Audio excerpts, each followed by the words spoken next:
एक दिवसीय दौरे पर चतरा पहुंचे प्रदेश के पूर्व मुख्यमंत्री रघुवर दास ने हेमंत सरकार पर तीखा हमला बोला। उन्होंने कहा कि 14 महीने के हेमंत राज में राज्य में लॉ एंड ऑर्डर भगवान भरोसे है। यहाँ सीएम से लेकर मंत्री, अधिकारी व आम जनता भय के वातावरण में जी रहे हैं। उन्होंने कहा कि हेमंत सोरेन शरीर से तो सक्षम है, लेकिन बुद्धि में अक्षम। नबाद के झरिया थाना क्षेत्र अंतर्गत बस्ता कोला स्थित गौशाला के बिचाली घर में आग लगने से लाखों का बिचाली जलकर राख हो गई। वहीं फायर विभाग से पहले ग्रामीणों ने बाल्टी गैलन से पानी डालकर आग बुझाने की काफी कोशिश की। वहीं आग कैसे लगी इसका पता नहीं चला है। उत्तराखंड के चमोली में 7 फरवरी को आई प्राकृतिक आपदा के बाद लापता झारखंड के 14 मजदूरों में से एक मजदूर का शव गुरुवार को बरामद हो गया है। शव की पहचान लोहरदग्गा के मजदूर 26 वर्षीय विक्की भगत के रूप में हुई है।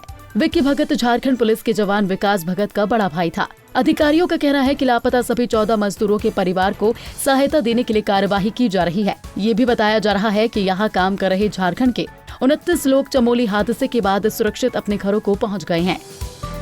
राजद प्रमुख लालू प्रसाद यादव को एक बार फिर झटका लगा है। हाई कोर्ट ने जमानत देने से इनकार कर दिया है।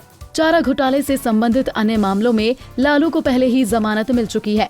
केवल दुमका कोषागार से अवैध निकासी के मामले में मिली सजा के कारण वो फिलहाल न्यायिक हिरासत में हैं। न्यायिक हिरासत में ही लालू का इलाज दिल्ली के एम्स में चल रहा है। रांची के अरगोड़ा थाना क्षेत्र में 25 जुलाई 2016 को हुई डीपीएस के छात्र अंतरिक्ष शनि ग्रही की संदिग्ध परिस्थिति में मौत के मामले की जांच सीबीआई ने शुरू कर दी है। सीबीआई पटना ने इस मामले में मृत अंतरिक्ष के पिता सुभाशीष शानीग्राही, चाचा देबाशीष शानीग्राही, देबाशीष की पत्नी झरना शानीग्राही, अंतरिक्ष के दादा सुजॉय शानीग्राही को आरोपी बनाया है। रांची से फ्लाइट से चेन्नई भेजी गई 21 लड़कियों को ह्यूमन ट्रैफिकिंग की सूचना पर शुक्रवार को एयरपोर्ट पर रोक लिया गया। चेन्नई एयरपोर्ट अथॉरिटी और वहां की स्थानीय पुलिस ने लड़कियों की ह्यूमन ट्रैफिकिंग से संबंधित बिंदु पर छानबीन की। इन बच्चियों को रांची से चेन्नई भेजे जाने की सूचना झारखंड अगेंस्ट ह्यूमन ट्रैफिकिंग ने चेन्नई पुलिस और चेन्नई एयरपोर्ट अथॉरिटी को दी थी, जिसके बाद इन लड़कियों को वहां से बरामद किया गया। डुमरी प्रखंड के दक्षिणांचल क्षेत्र में पुलिस और सीआरपीएफ के संयुक्त सर्च अभियान के दौरान केन बम को सुरक्षा बलों ने बरामद किया। बरामद केन बम 20 से 25 किलो का है, जिसे बम निरोधक दस्ते की मदद से डिफ्यूज कर दिया गया। सुरक्षा बलों के अनुसार नक्सलियों ने किसी बड़ी घटना को अंजाम देने के लिए केन बम को छिपा कर रखा था।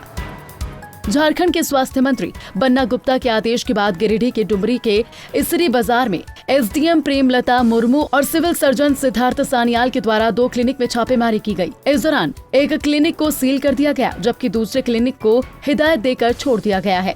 बताया जा रहा है कि एसडीएम को ये लगातार शिकायत मिल रही थी कि आयुष्मान क्लिनिक में झोला छाप डॉक्टरों के द्वारा मरीजों का इलाज किया जा रहा है। इसी के आधार पर एसडीएम ने एक टीम बनाकर छापेमारी की।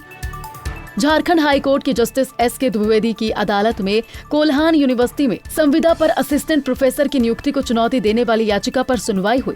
सुनवाई के बाद अदालत ने राज्य सरकार की ओर से की जा रही नियुक्ति पर रोक लगा दी है।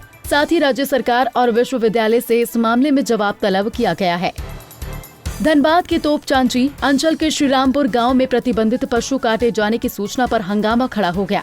एक विशेष समुदाय के घर पर शादी के भोज के लिए प्रतिबंधित पशु के काटे जाने की खबर लोगों को मिली थी, जिसके बाद लोगों ने निजामुद्दीन अंसारी के घर को घेर लिया। ग्रामीणों का आरोप है कि आरोपित द्वारा प्रतिबंधित पशु की हत्या कर मांस का कारोबार किया जाता है।